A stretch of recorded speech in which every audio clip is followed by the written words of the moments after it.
नमस्कार, मैं doctor Mohammad Aslam, consultant orthopaedics and trauma surgeon. आज मैं फिर आपसे बात करने के लिए हाजिर हूं और आज हम बात करेंगे अपनी पिछली सीरीज़ के ही दूसरे स्पेक्ट्रम पे। हमने पिछली बार बात की थी जीरियाट्रिक ऑर्थोपेडिक्स की, आज हम बात करेंगे पीडियाट्रिक ऑर्थोपेडिक्स की।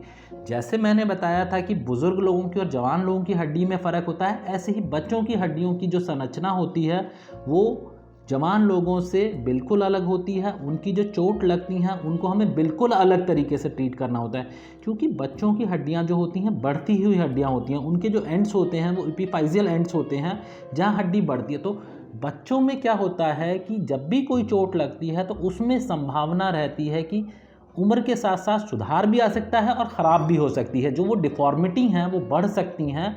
तो इस चीज़ को जो हम डील करते हैं वो पीडियाट्रिक ऑर्थोपेडिक्स कहते हैं। बच्चों की समस्याएं बिल्कुल अलग तरीके की होती हैं। कुछ उनमें खान पान की वजह से जो कमियां आ जाती हैं उसकी वजह से हड्डियां टेढ़ी पड़ने लगती हैं। कुछ जन्मजात होती हैं, कुछ उनकी उम्र के साथ बढ़ाव के साथ जो हड्डियां हैं वो चीज़ें बढ़ती रहती हैं। कुछ छोटे छोटे ट्यूमर्स होते हैं जिनको हम एक्सोस्टोसिस कहते हैं, और बहुत सारी चीज़ें होती हैं। तो बच्चों की समस्याओं को बिल्कुल अलग तरीके से डील किया जाता है। हमारे पास ये सुविधाएं उपलब्ध हैं, आप आकर यहाँ सेवाओं का लाभ ले सकते हैं। और जो बहुत ही कॉमन चीज़ है आप लोगों ने देखी है, बच्चों में घुटने टेढ़े पड़ जाते हैं जिनको हम जीनू वेलगम या आम भाषा में नॉक नीज कहते हैं, जिससे कि बच्चे उम्र के साथ बढ़ते रहते हैं और उनके घुटने टेढ़े पड़ने लगते हैं।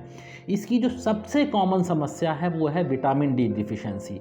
और भी बहुत सारी वजह हैं जिनकी वजह से ये चीज़ें होने लगती हैं। तो इससे फिर उन बच्चों को बाद में कुछ सेवाएं जैसे पुलिस सेवा, आर्मी सेवा में जाने का मौका नहीं मिलता है। तो अगर ऐसी कोई समस्या आपके बच्चे को है, आप यहाँ आ सकते हैं। उनको हम दवाई गोलियों के द्वारा, विटामिन डी सप्लीमेंट्स के द्वारा ठीक करने की कोशिश कर सकते हैं।